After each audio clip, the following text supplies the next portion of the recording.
A local school district takes action with their struggle to staff the classrooms. And both soccer teams took to their home turf this homecoming weekend. These stories and more, All Access starts right now.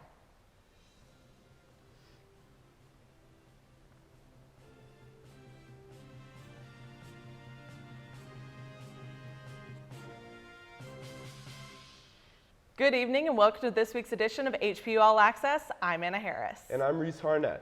Guilford County Schools calls this Friday a blackout date for employees who have planned the day off. On Monday, at work, even if they were previously approved or if a substitute was already scheduled. The reasoning was that the school district struggles to fill in substitutes for the majority of teachers. On average, the district gets 289 requests for substitutes per day, but can only fulfill 162 of them. According to the GCS Director of Communication, Wanda Edwards, around 1,000 GCS employees request off ahead of North Carolina A&T's homecoming, which is this upcoming weekend. Teachers hope the district can provide greater notice than just 4 days in advance if this were to happen again in the future. In a pretrial hearing for the case of Kyle Rittenhouse, a man who has been charged with felony homicide related to the shooting and killing of 2 men, Judge Bruce Schroeder said that he would not allow for the men to be called victims at trial. However, the men who were shot will be allowed to be called rioters or looters during the meeting. Schroeder said, and I quote, "The word victim is a loaded word, and I think alleged victim is a cousin to it." Assistant District Attorney Thomas Binger disagreed with the judge's rule, claiming it as a double standard due to the countless times Schroeder had allowed the use of the word victim during his trials. The debate over the labels of those involved brings up the worry whether they will affect the jury's impression of both Rittenhouse and the men he killed. Nonetheless, Judge Schroeder's ruling has not changed. Now let's head over to Lauren Green for a snapshot of our local weather. Lauren? Thank you, Reese. Good evening and welcome back to your All Access Weather Edition. I'm Lauren Green. We can now say that fall is definitely among us. As we take a look towards the remainder of the week, tomorrow it's going to be a high of 65 with a low of 57, and we also have an 80% chance of rain tomorrow, so stay dry and make sure to take an umbrella in case you plan on going out. As we look towards the remainder of the week though, and the weekend, we are going to experience a slight temperature drop, which means a pretty chilly Halloween weekend. As you can see, on Saturday we have a high of 59 with a low of 47, and on Sunday a high of 65 with a low of 43. So consider bringing a jacket in case you plan on going trick-or-treating this weekend. As we look towards next week, it's going to warm up a little bit. However, temperatures will still range from the mid and high 40s to the mid and upper 60s. Monday it's going to be sunny with a high of 65 and a low of 45. And then Tuesday and Wednesday, it's going to be partly cloudy though, with temperatures ranging from the upper 40s to upper 60s with a high of 67. That's all for this week's weather edition. Back to you, Anna and Reese. Thank you, Lauren. I've noticed that it started to get a lot colder outside. Yes, definitely. But I don't really know what to wear because then I'll start sweating halfway through the day. Yeah, you know, I enjoyed the weather, getting it. You know, I get my style together this season, but I'm also getting the sniffles too, Yes. which is not very nice. Yes, I get that. Now let's catch up with our campus update reporter, Will O'Brien. Will? Thanks, guys. Here with this week's campus update, I'm Will O'Brien.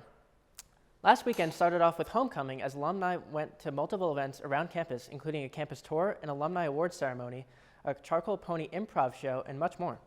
High Point University's Department of History partnered with the High Point Museum to host a pop-up museum on campus last Friday. The event showed the furniture enterprise and what it has meant to the growth of the city of High Point. The event also gave history majors the opportunity to gain experience with the history field and help students learn more about the college's interesting past. The temporary museum also included a display of the history of the furniture market. With the intention to celebrate Physician Assistant Week, High Point University's PA students and faculty held a friendly competition to help the community. The department held a non-perishable food drive to donate to the Second Harvest Food Bank of Northwest North Carolina, with a total of 559 items from both students and staff Faculty won with 373 items. The food drive served to aid those in need and to help fend hunger within the Piedmont Triad. The theater at Wannock is showing Moonlight on Thursday at 8 p.m., Old on Friday at 9 p.m., Hocus Pocus on Saturday at 9 p.m., Monsters University on Saturday at 3 p.m., Candyman on Sunday at 7 p.m., and Space Jam on Monday at 1 p.m. As part of Philanthropy Week, FIMU will be hosting a Candy Apple event on Friday from 11 a.m. to 1 p.m., and all proceeds will go to Duke Children's Hospital. And Sigma Nu Fraternity will be hosting basketball and volleyball tournaments in the Greek Village and charging $5 entry per person. That's it for this week's campus update. Let's head over to Brooke with sports. Brooke? Coming back from the break, hear how HPU Sports puts 4 wins on the book this past weekend. Plus, we get excited for our home openers in the new Cobain Arena. Stay tuned, All Access will be right back. Welcome to High Point University. On this campus, we are focused on preparing students for the world as it is going to be. Hi, I'm Steve Wozniak, the Woz, and I'm proud to be High Point University's Innovator in Residence. I'm Cent Marshall, CEO of the Dallas Mavericks, and I am proud to be High Point University's Sports Executive in Residence. I'm Mark Randolph, and I'm proud to be the Entrepreneur in Residence at the premier life skills university, High Point University.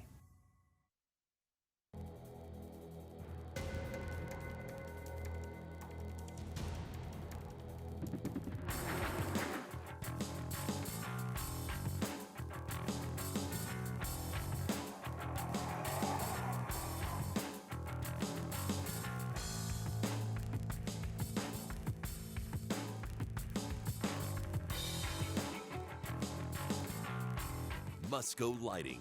We make it happen.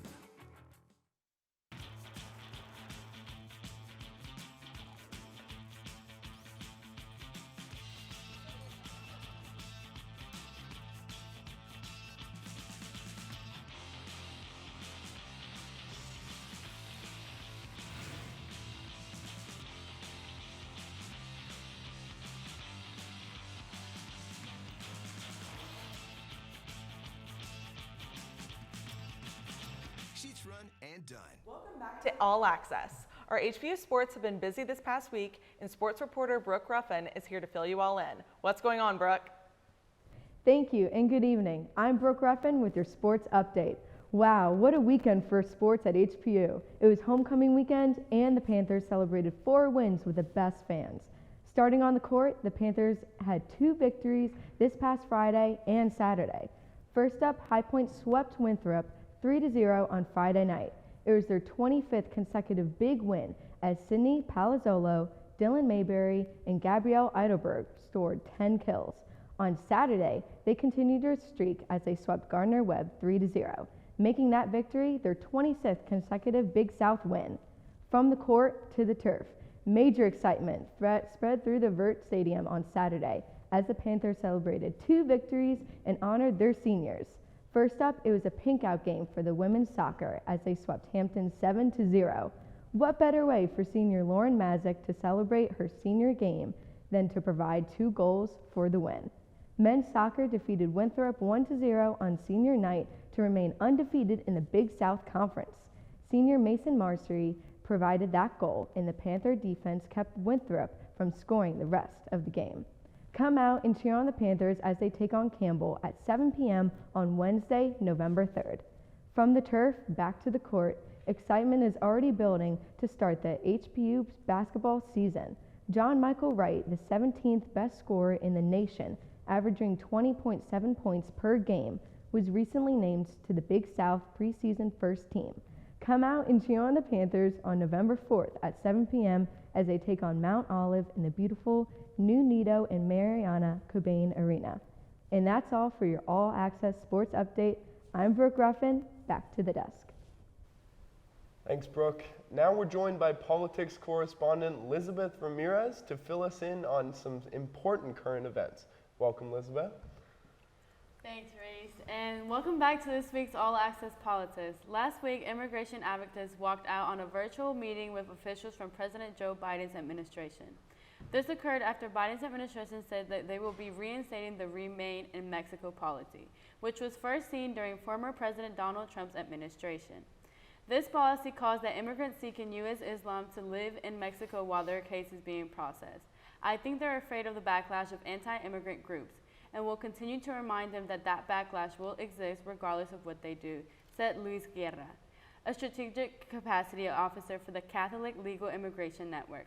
Although the policy can be reinstated, Mexico first has to agree to this policy as well. Do you guys think Mexico will agree with allowing migrants to stay in their country?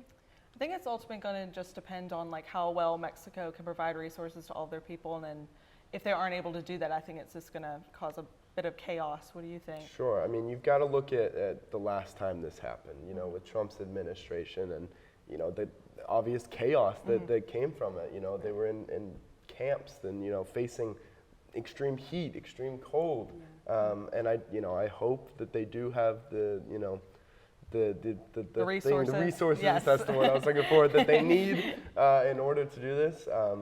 Because, you know, obviously we don't want that to happen again. Right, that's correct. Exactly. Well, approximately 2 weeks since the biggest Facebook outage has occurred, it's also been around the same time since information was leaked involving Facebook tactics with handling public safety. Frances Haugen has been revealed as the Facebook whistleblower. She was a data scientist for the company. Haugen testified on October 5th to a Senate subcommittee where she gave an insight on who Facebook is affecting the division, the country, and harming many age groups, especially kids when it comes to the apps Facebook owns. There is also talk about how Facebook was involved in the January 6th Capitol events. While Republicans and Democrats are usually divided, they are coming together with making regulations in for Facebook and other apps like its kind. What do you guys think about both parties kind of uniting for this issue? I mean, I think it's interesting how it takes a social media app to kind of make people come together, because that's probably not what should be happening. But I mean, I think everything with the privacy laws in regards to Facebook is like pretty crazy right now. So it's going to be interesting to see what happens in the next couple months to a year and whatever. What do you think? Sure, definitely. I mean, like you said, it's so crazy that a social media app is the reason that we're, you know, becoming more unified. And I just hope that it, you know, works out for the best. Yes. Thank you so much for joining us at the desk, Lizbeth. Coming back from the break, we hear more about the tragic accident on Alec Baldwin's movie set. And an unexpected lawsuit against a well-known food brand. All Access will be right back. Stay with us.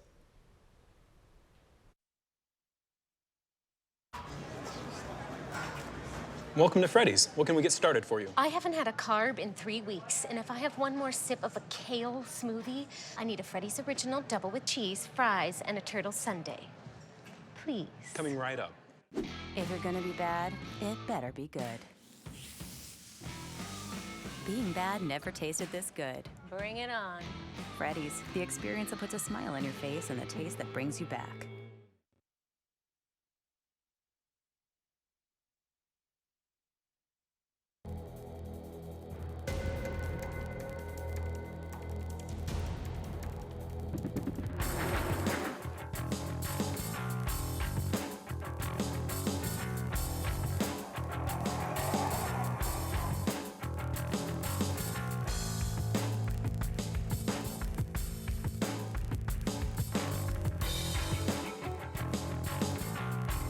Musco Lighting.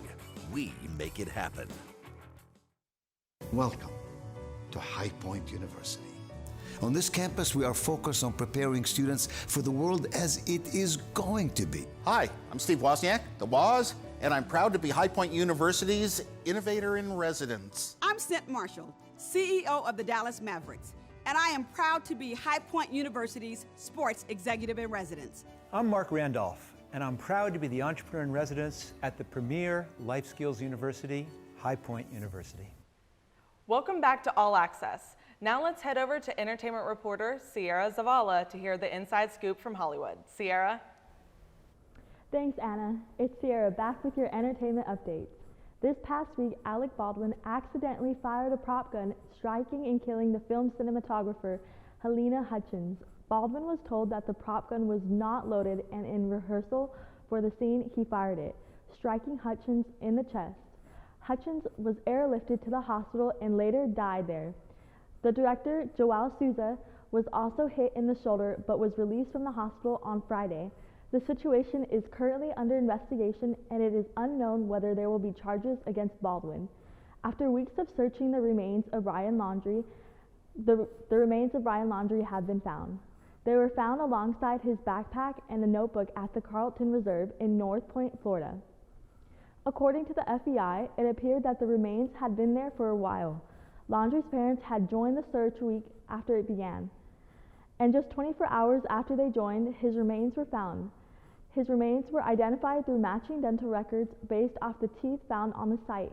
The autopsy came back inconclusive, so his cause of death is still unknown.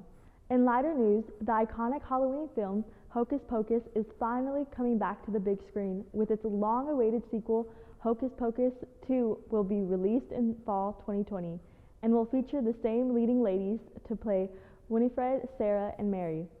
The rest of the cast has not been confirmed, but the movie is already in the filming process. The story will supposedly center around a group of 3 young girls who mistakenly bring the Sanderson sisters back to modern day and will have to fight to reverse it. No trailer or additional information has been released yet. A childhood favorite, strawberry-flavored Pop-Tarts, is causing some controversy amongst consumers. Kellogg's is facing a class action lawsuit that argues that the company is misleading the amount of strawberries in the tasty treats.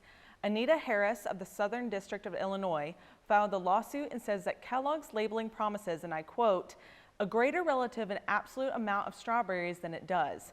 There's really about 2% or less of dried strawberries, dried pears, dried apples, and red 40 in the product. Since strawberries are cited as the main ingredient, the lawsuit states that having such a small amount is misleading. This lawsuit is costing the company $5 million. And a British bakery has been forced to remove one of its top-selling cookies because they were topped with illegal sprinkles imported from the US. These sprinkles contain a coloring called erythrocene, also called red number 3 in the US. The West Yorkshire Trading Standards Agency deemed the coloring illegal due to studies showing that in high doses, the additive was found to cause cancer in lab tests on animals. The owner of the bakery, Rich Myers, wrote a few days after the visit, and I quote, I realize how insane this is, but unfortunately I am only prepared to use them and no others. If I can't use them, I won't use any. I will be on sprinkle strike. The issue is being labeled Sprinklegate by social media users, and although these sprinkled cookies have been taken off the bakery's shelves, Myers says that business is booming. And that does it for our broadcast this evening. Thank you for watching. Join us next week, same time, same place. For HPU All Access, I'm Anna Harris. And I'm Reese Arnett. Have a great week, High Point.